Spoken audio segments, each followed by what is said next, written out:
Алыста қалған балалық шағым. Ойымнан жарғақ сары тоны қаудырлаған, тобығы тайған, сол аяғын сүйрете жүгіретін, шілбеген ақсақ қара бала бір кетпейді.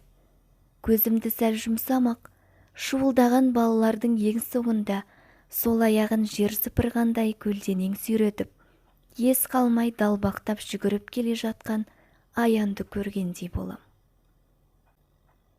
Сондайда оның алқына шыққан әлсіз жіңішке дауыспен: «Ей, тоқтаңдаршы, мен сендерге бүгін кешегіден де қызық ертегі айтамын», деген жалынышты үнін естимін. Әуелде біз, балалар, оның ертегі айтатынын білгеміз жоқ.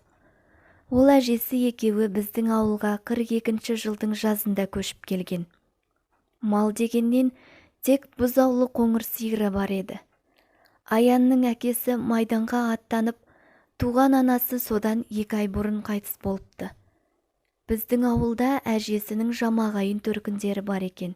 Соларды сағалап келсе керек. Біз, балалар, көшеде 2-ге жарылып ап, қағазға топырақ орап бұрқылдата лақтырып атысып ойнап жүргенбіз. Ары өтіп бер өткен кемпір шал: «Желкен қиылғырлар-ай, соғыс аздай, бұл атысып ойнады дегенді қайдан шығарды осылар? Басқа ойын азбей!» деп ұрсып-ұрсып қуып тастайды. Бірақ олар кетісімен қайта жиналамыз, қайта атысамыз. Желсіз тымырсық күнде бұрқылдаған май топырақ тұманша қалқып, шаңытып тұрып алады. Жуық арада сейіле қоймайды. Соның арасында тұншыға жүріп, көзіміз ғана жылтырап, бір-бірімізге уралап ұмтыламыз. Ойынның осындай бір қызу шағында біздің атаман Садық кілт тоқтай қап: «Әй, анау кім-ей?» деген. Бәріміз сол нұсқаған жаққа қарадық. Анадай жерде шолақ жең, ақ жейде, тізеден жоғары қысқа шалбар киген, кекіл шашы бар, мұнтаздай таза бір бала тұр екен. Біз қараған кезде ол өзінше әлде қандай боп киіп, 2 қолын қалтасына сап шіреніп қойды. Ойынды тастай сала бәріміз бірдей топырлап жүгіріп әлгінің қасына келдік. Адам көрмегендей бір-бірімізді кимелеп қоршалай тұра қалдық. Үстіміздегі киімнің кімдікі қара, кімдікі ақ екенін біліп болмайды. Баттасқан шаң топырақ. Шетімізден ит талағандай алым-жұлым алқа-салқамыз. «Бұл кім-ей? Қайдан келген-ей?» деп бірімізді біріміз түртпектей береміз. Өзіне бастан аяқ шұқшия қарап шықтық. Ол да сынағандай әрқайсымызды бір-бір шолып өтті. Біздің ұсқынсыз түрімізге көңілі толмаған сияқты, шолақ танауын тыржитып қойды. Қоңырқай жүзі тершіп, маңдайындағы бір келге етіп қиылған кекіл шашын дүрлеп қойды. Кекіліміз жоқ бізге оның сол қылығының өзі кереметтей сүйкімді көрініп қызыға қарадық. «Кекілін қарай, өзінің жаман әліне қарамай», деп қағытып өтті Есікбай. Біз күлкіміз келмесе де оның сөзіне қошемет білдіріп сықылықтай күлдік. Жаңа келген бала қызараңдап теріс айналып кетті. Мен білдім», деді Садық мақтана дауыспен. Онан соң әлгі баланың алдын орай өтіп: «Ей бала, сендер кеше көшіп келдіңдер ғой, ә? Қоңыр сиырларың бар ғой, я?» деді. «Я», деді томсырайып тұрған бала оның сөзіне күлімсіреп. «Қоңыр сиырымыз бар». «Атың кім?» «Аян». Біз бәріміз тегіс ұмытып қалмайық дегендей «Аян, Аян» деп күпірлесе қайталап қойдық. «Жүр, жолдас боламыз», деді Садық оның аппақ білегінен қап-қара қолымен ұстай алып. Аян оның қолына қарады да қызараңдап тұрып, ақырындап білегін босатты. «Сендер жақ ыстық екен. Суға түспей қалай шыдайсыңдар?» деді. «Түсеміз. Анау арада тоспа бар». «Жүр түсейік, суы во», деп Садық ауылдың жоғары жағындағы шұңқыр тоспаны жерге сыйғызбай мақтай жөнелді. Аян бізге қосылып солай қарай жүрді. Ауылға жаңа баланың келуі біз үшін нағыз мереке болатын. Әрқайсымыз оның көзіне түсіп қалуға тырысушы едік. Сондықтан бірімізден біріміз артық көрінбек боп әй кеп мақтанатынбыз. «Мен судың астында 60-қа дейін санап жата аламын», деп бөсті Садық. «Менің де мынадай ақ көйлегім бар. Үлкен сандықта жатыр, апам кигізбейді», деді көп үндемейтін қосым тырнауықта. Қосым төбелескенде ылғи баж етіп кеп бетті тырнайтын, сондықтан оны тырнауық дейтінбіз. Өзінен көп балалар қорқатын, оған тек Есікбай ғана тік келуші еді. Қазірде ол: «Ей, кет жары, тырнауық мысық, сенің үйіңде алтын барын да білеміз», деп ентелеп келе жатқан Қосымды көкірегінен итеріп жіберді. Есікбай сидаң бойлы, қол-аяғы қара қайыстай қатқан ұзын, жүгіргенде алдына жан салмайтын, өзі төбелесқор сотқар бала еді. Кейде қараптан қарап келе жатып әркімге бір ұрынатын жаман әдеті бар.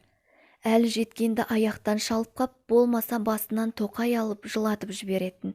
Қазірде ол Аянның алдында қыр көрсеткісі кеп: «Тырнағың қайсей мысық», деп Қосымды аяғынан шалып қалды. Қосым жалп етіп ұшып түсті де, терісі сыдырылған тізесін ұстаған күйі көзі жасаурап қайта тұрды. Біраз жүргеннен кейін Есікбай оның басынан түйе тоқай ала бастады. Жылап жіберген Қосым тырнамақ боп ызақорлана ұмтылған. Есікбай оны ұзын қолымен тұмсықтата салып жіберді. Қосымның мұрнынан қан дірдектеп бақырып үйіне кетті. Сол күні біз суға түсіп, күнге қақталып, кешке дейін тоспа басында ойнадық.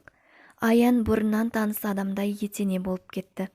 Ол өте ақ көңіл, ақылды бала екен. Адамды іш тартып тұратын жайдары жүзі, не десең де тез көне кететін жұмсақ мінезі бізді бірден үйіріп әкетті.